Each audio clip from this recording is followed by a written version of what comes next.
Hello! Hi, how's it going? Today's video is a little light on content. I'm just making it for two reasons. Firstly, I wanted to try out this new setup, and secondly, I just wanted to blow off some steam, just for fun.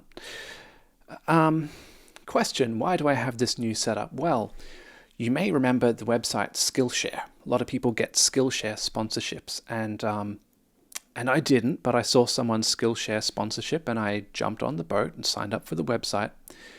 I figured $10 a month, that's pretty good. Just use it for a month and then cancel. So I used it long enough to be disappointed by the fact that they don't have any good programming courses, and then they billed me. But they didn't bill me $10, they bulk billed me for the year. So I took that as motivation to try them at least, but then I ended up not using any of their stuff. I have learned nothing from Skillshare except not to use Skillshare, and I went ahead and set this thing up by myself. So what do I want to look at today? Well, today I want to look at vector operations. I may need to adjust this document camera. We'll see. So we know that we have a bunch of vectors.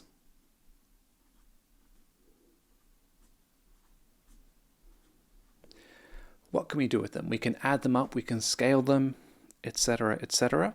So one operation which we have is the dot product. And the way this works is if I'll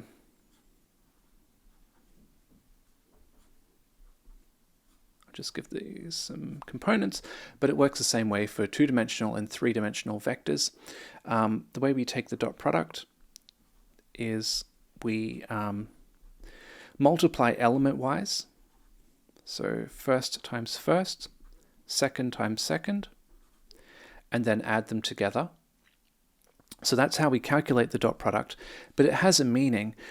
It's also equal to the length of the vector u times the length of the vector v times the cosine of the angle between them. If we were to stick those vectors together, they would have an angle between them. So this is really useful when we're trying to find... Okay, so first of all, it's 0. Dot product is 0 if two vectors are orthogonal or perpendicular or 90 degrees to each other, and it is positive if... Okay, so let's say we have... I'll do this with a diagram. So let's say we have a vector u pointing this way. Anywhere on this side for v, the dot product will be positive because the angle between them, theta, will be acute, will be less than 90 degrees. If we take a dot product of an orthogonal vector, then that will be 0. And if we take dot product with a vector which is an obtuse angle, bigger than 90 degrees, then that will be negative, and it would work the same way on the other side. This is really important for lighting.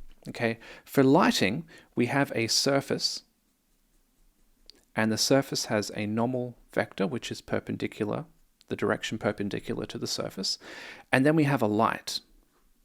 Okay, a light source.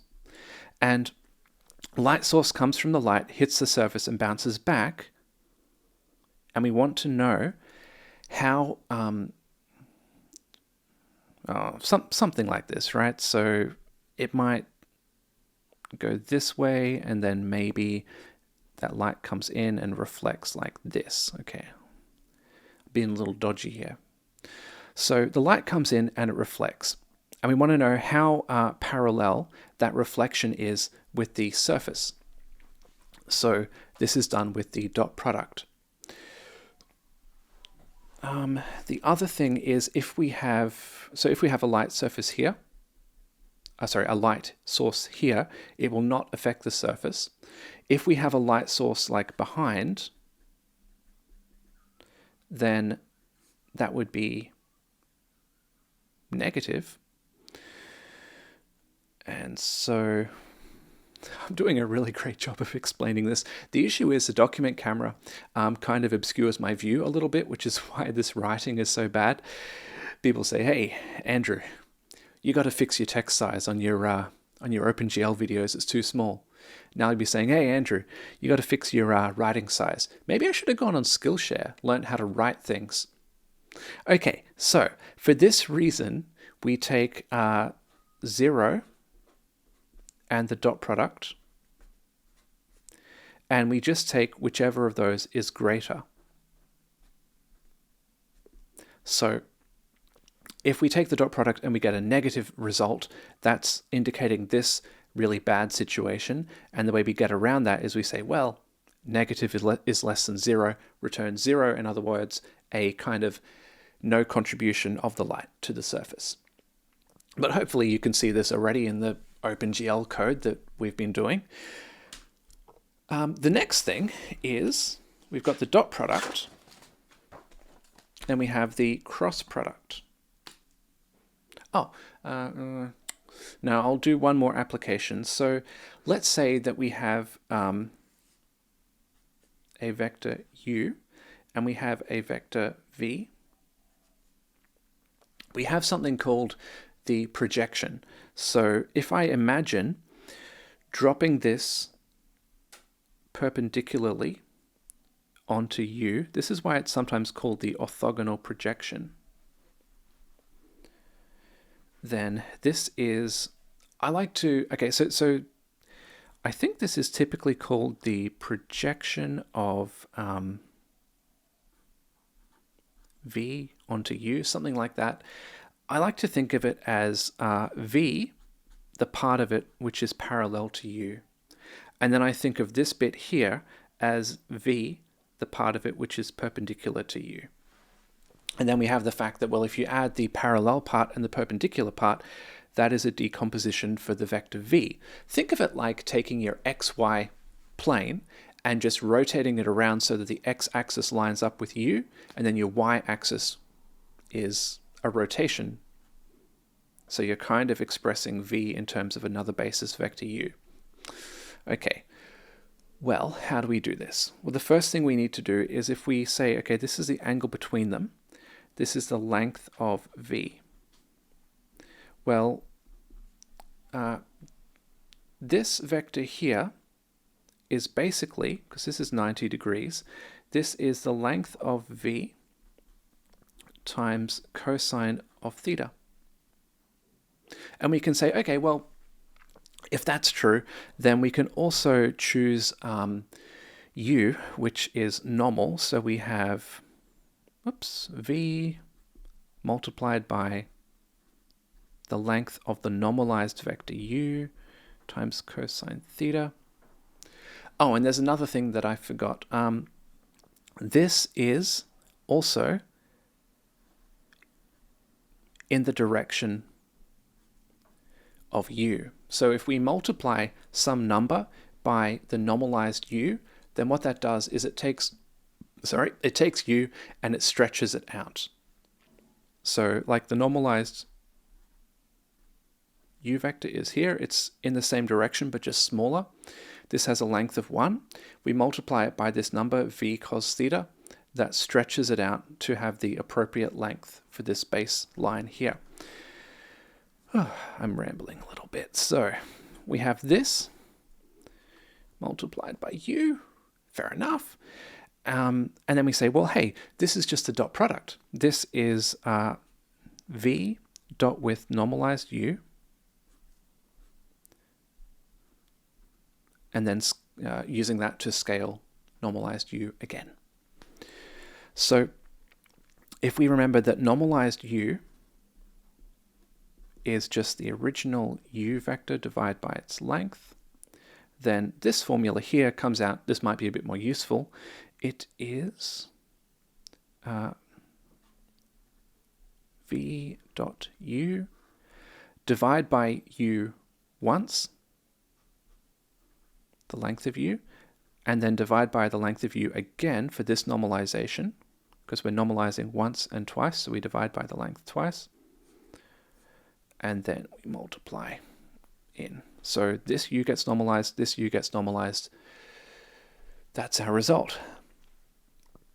Andrew, you're going crazy. Why do we need this? Well, I mean, it's useful because if we have, let's say, a surface of some kind, and we have a particle that is going towards the surface with some velocity, then its resultant kind of needs to be...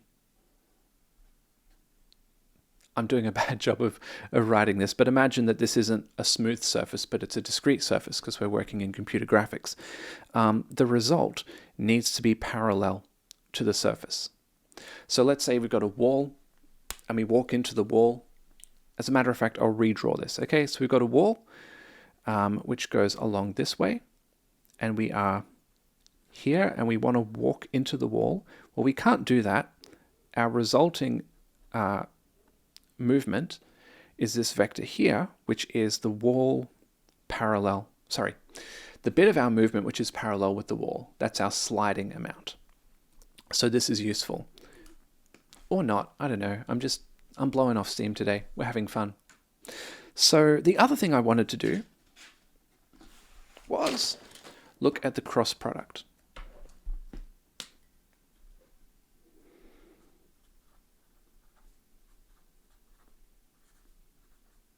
Cross product. Okay, so let's say we have two vectors, u and v, and I'm drawing them in a specific way because the cross product can be used to basically take in two vectors and produce a third vector which is perpendicular to both of the other two. So these two, of course, have an angle between them, and we can always draw for any two vectors a third vector, let's call this w, which is perpendicular to both of the original vectors. Okay, so here's how it goes. We say u cross v. So u cross v, well, in this case it would be v cross u, but we'll get to that in a second, would be, a really handy way to calculate it is with this determinant. And these need to be three-dimensional vectors, so we'll go A, B, C, D, E, F. Okay. D, E, F. Okay, so however you like to evaluate determinants, let's go ahead. So we have I times the determinant of this submatrix here, which is B, C, E, F, minus J times the determinant of this submatrix, A, C, D, F. So if you haven't seen this before, what I'm doing is I'm excluding the row and column that the element is on, and then that little submatrix there is what I'm using. Plus, then we have K times this one, A, B, D, E. So again, then we go ahead and we break this down and it's a determinant. But that's not so interesting. What is very interesting is this is equal to the length of the vector u times the length of the vector v times sine of the angle between them times the normalized direction, which is perpendicular to both of them. So in this case, the normalized direction would be in the direction of w.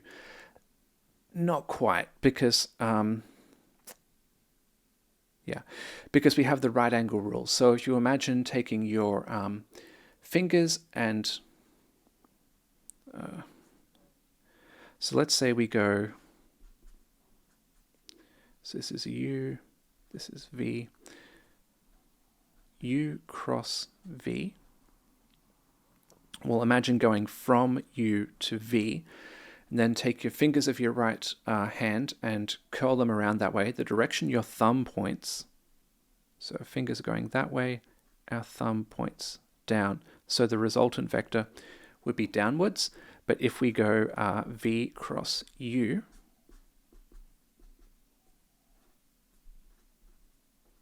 then we go back the other way. Our fingers are pointing this way, and so our thumb goes up. So the resultant vector is up. And it does kind of matter. Okay, so why is this important? Well, first of all, it's fun, but secondly, we can use it to get the, what's it called? The up vector, okay? So let's say we have our coordinate system. We've got our player somewhere here, and they're looking like there. Okay, so this vector here is their forwards vector. We kind of know like a global up vector, like the positive z axis will always be up. So I'll put G up, global up. But we want to know, what is the player's perspective? What is their like up direction? So what we do is we go forwards cross G up. So we're going around that way.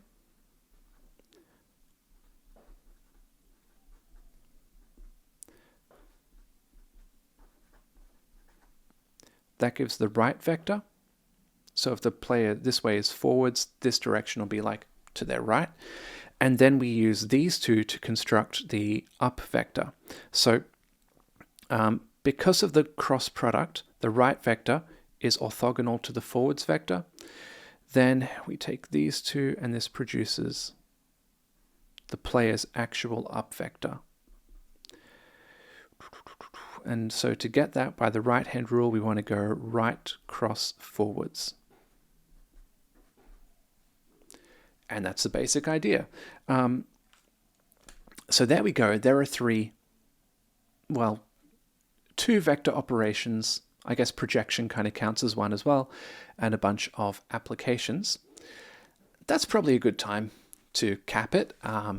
So have fun, and see you next time. And don't use Skillshare. Bye.